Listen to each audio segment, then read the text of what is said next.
सुभाष बैरवा और आपको दिखा रहे हैं द पिंक सिटी न्यूज़ के चैनल के माध्यम से लगातार प्रशासनिक खबरें। मगर आज हम हैं एसएमएस के हॉस्पिटल इमरजेंसी के वार्ड में, जहां पर हमारे साथ है बीपी सिंह मीणा, जिनसे बात करेंगे। सर, अभी हाल ही में अधिकारियों की दौड़ में आपका भी नाम कहीं न कहीं शामिल है, कैसे देखते हैं आप? अधिकारियों की जो दौड़ है, जो प्रशासन के अंदर जो चाहते हैं कि हम लोग बड़े पदों पे पहुँचें, तो मैं आपको इसके अंदर आपको बताना चाहता हूँ कि मैं पिछले 10 साल से भी ज़्यादा समय से प्रशासनिक पद पे पहले से ही हूँ। और मेरे अधिकार क्षेत्र में, मेरे कार्य क्षेत्र में जितने भी सारे काम मेरे को दिए गए हैं या जिन कामों को मैंने देखा है, उनको बहुत परफेक्टली मैंने उनको अंजाम दिया है। उनके अंदर जितना बढ़िया से बढ़िया सुधार और उसके अंदर आम जन को, गरीब आदमी को जितनी ज़्यादा से ज़्यादा अच्छी सुविधाएं मैं दे सकूं, उसके लिए मैंने पूरा प्रयास किया है। और कहीं न कहीं मैं अपने उद्देश्य में, अगर मैं अपनी आत्मसंतुष्टि की बात करूं, तो मैं अपने उद्देश्य में कामयाब रहा हूं। इस चीज़ की मुझे बड़ी खुशी है। एसएमएस हॉस्पिटल प्रदेश का सबसे बड़ा हॉस्पिटल है। यहाँ पर तरह तरह के मरीज आते हैं, कोई गरीब भी होता है, कोई पैसे वाला भी होता है। मगर जहाँ तक अगर बात की जाए इमरजेंसी वार्ड की, तो ये सबसे एक कह सकते हैं कि बहुत इमरजेंसी वार्ड ऐसा वार्ड होता है जहाँ पर सबसे ज़्यादा इमरजेंसी है, लोग ही यहाँ पर पहुँच पाते हैं। कैसे आप उन लोगों को मैनेज कर पाते हैं, कैसे देखते हैं?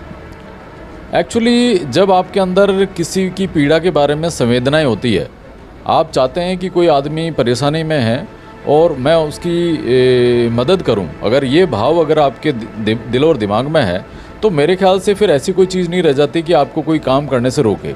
सबसे बड़ी बात यह है कि कोई भी अगर आदमी पीड़ा में आप पास में आया है, वो पैसे वाला है, गरीब है, पढ़ा लिखा है, अनपढ़, इससे कोई फ़र्क नहीं पड़ता। हमारे लिए मरीज़ होता है। अगर हमें ऐसा लगता है, मेरी नज़रों के सामने आपने देखा होगा कि मेरे को अगर कोई दूर से भी दिख जाए तो मैं आगे बढ़ के उसकी हेल्प करता हूँ। तो अगर आपके अंदर ये संवेदनाएं, ये भावनाएं अगर है कि कोई भी आदमी पीड़ा में, परेशानी में और मेरे को उसकी मदद करनी चाहिए, विशेष रूप से उसको अच्छी चिकित्सा सुविधा उपलब्ध करवानी चाहिए, तो मैं खुद उठ के चल देता हूँ। और अगर आपका दृढ़ निश्चय है, अगर आप मानसिक रूप से इस बात के लिए हमेशा तत्पर रहते हैं कि मुझे किसी की मदद करनी है, तो फिर आप सेवा कर पाते हैं, अच्छे से सेवा कर पाते हैं। और वो जो सेवा करना है वो आत्मसंतुष्टि के लिए भी सबसे बड़ी चीज़ है। और मेरे ख्याल से पदों के भी हिसाब से पद भी उसके सामने गौण है। अगर आपने किसी गरीब आदमी की मदद कर दी, तो वो जो संतुष्टि और जो आपको फील होगा, जो आपको एहसास होगा, उसके आगे पैसा और पद सब चीज़ें गौण रह जाती है। ये बिल्कुल सत्य बात बोली है आपने। कहीं न कहीं इंसानियत जो कहते हैं कि आज देखने को नहीं मिलती इस कलयुगी दौर में। मगर एसएमएस के हॉस्पिटल की मैं बात करूं तो यहाँ पर अलग अलग वार्ड है और तमाम 50 वार्ड हैं, अलग अलग प्रकार के डॉक्टर हैं, विभिन्न प्रकार के। मगर उनके कहीं न कहीं कई तरीके से बदतमीजियाँ पेश आती है कई बार सामने। क्यों ऐसी हरकत करते हैं? क्यों उन लोगों को ऐसा नहीं लगता कि हमें भगवान का रूप दर्जा दिया गया है आप डॉक्टरों को, तो क्यों नहीं वो जनता के साथ उस तरीके से व्यवहार करते हैं? एक्चुअली अब ये तो मैं किसी के बारे में व्यक्तिगत टिप्पणी करना तो उचित नहीं है, पर मैं ये समझता हूँ कि अगर आप इंसान अगर हैं, परमात्मा ने अगर आपको इंसान का ज़िंदगी दिया है, अगर आपको आदमी के रूप में अगर भेजा है, तो फिर आपको अपने मानवीय मूल्यों का ध्यान रखना चाहिए। और परिवेश का फ़र्क पड़ता है। जैसे मान लो हम लोग अगर मान लो किसी ग्रामीण परिवेश से हैं, तो हमें इस चीज़ का बड़ा चिंता रहती है कि कोई भी आदमी इस तरह का है, दूर दराज के गांव का व्यक्ति है या गरीब व्यक्ति है, वो परेशान नहीं होना चाहिए। तो कह सकते हैं कि गांव का जो ग्रामीण आदमी ठोकरें खाकर जब आगे बढ़ता है और एक अलग ही कल्चर में, शहर में कहीं कि जाता है, तो उसको कहीं न कहीं ग्रामीण कल्चर याद रहता है। तो ये बिल्कुल सत्य बात है। ये बात तो मैं अगर पूरी ईमानदारी के साथ कहूँ, कोई इसको अन्यथा नहीं ले, पर यह बात सच्चाई है कि जिन लोगों ने संघर्ष किया है, जो लोग मुश्किलात का सामना करने के बाद में अगर अच्छी जगह पहुंचते हैं, और वो व्यक्ति अगर अपने पुराने दिनों को ध्यान रखता है, तो ये बात निश्चित है कि वो जो भी सामने उसके आएगा, जो भी आदमी अगर इस तरह का आएगा कि पीड़ा में, परेशानी में है, और अगर वास्तव में सच्चा इंसान है, तो वो उसकी मदद ज़रूर करेगा। कई लोग ऐसे भी हैं जो बड़ी जगह पे पहुंच के भूल जाते हैं और ये नहीं समझते कि हम भी कभी परेशानी में हुआ करते थे या हमारा परिवेश इस तरह का है। पर मैं मानता हूं कि आदमी को हमेशा दूसरों की मदद का भाव, दूसरों की सेवा का भाव, दूसरों को आपको किस तरह से आप हेल्प कर सकते हैं, इसका भाव हमेशा, और विशेषकर हमारा जो मेडिकल प्रोफेशन है, अगर आप डॉक्टर के हिसाब से अगर इस तरह का भाव रखते हैं तो ये बहुत बड़ी चीज़ हो जाती है।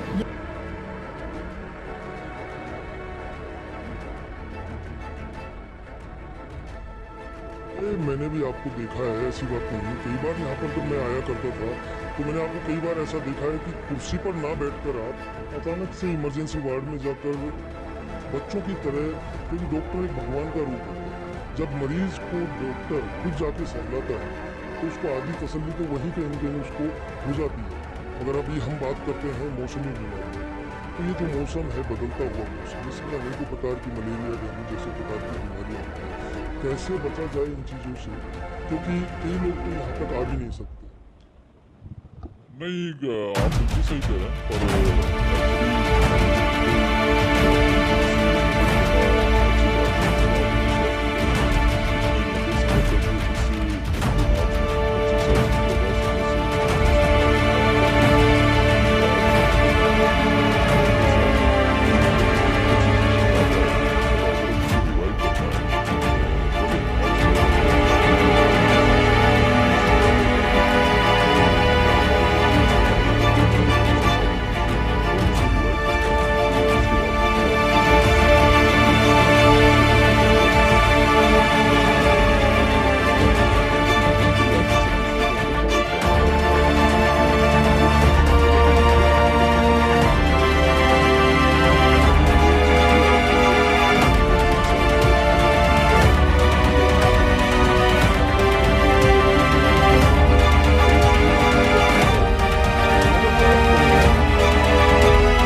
जो मरीज अभी डेंगू हो गया, मलेरिया हो गया, या चाहे बारिश के मौसम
सबसे ज़्यादा आ रही है।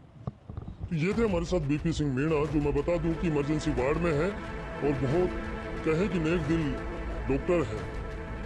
डॉक्टर कम कहेंगे आप, मगर इनसे जब मिलेंगे तो शायद मैं कह रहा हूँ कि आधी बीमारी आपकी इनसे मिलने के बाद ही ठीक हो जाएगी। ये मेरा खुद का अनुभव भी है, क्योंकि जब मैं कई बार यहाँ पर आया करता था तो इनको अचानक देखा मैंने कि डॉक्टर कुर्सी पे ना बैठ, तो कहीं न कहीं डॉक्टरों को एक इंसानियत कभी ना भूलनी चाहिए और अपनी इंसानियत को याद में रख के डॉक्टरों को यह कहें कि जो मरीज़ आते हैं उनको उसी तरीके से देखा जाए, तो आपको जो सहानुभूति का अनुभव होगा वो एक अलग अंदाज होगा, क्योंकि परमात्मा से कनेक्टेड कोई चीज़ होती है, या कहें कि आध्यात्म का दर्शन करना वो कुछ डॉक्टरों में ही मिल पाता है, जो बीपी सिंह मीणा ने खुद बताया। अभी अधिकारियों की दौर में भी शामिल है, तो मैं कहूँगा कि प्रशासन ऐसे उच्च डॉक्टरों को भी उन बड़े पोस्टों पर लाया जाए जो कि अपने हौसले और बुलंदी के ताकत से हर मरीज़ की सेवा कर सके, या कहें कि इंसानियत आज जो देखने को नहीं मिलती, उसी इंसानियत का लहजा ऐसे डॉक्टरों से मिलने के बाद सामने सच दिखना, या कहें कि वो दिखना सामने आ जाता है। मैं लगातार दिखाता रहूँगा आपको द पिंक सिटी न्यूज़ के ज़रिए। देखते रहें। सुभाष बैरवा, जयपुर।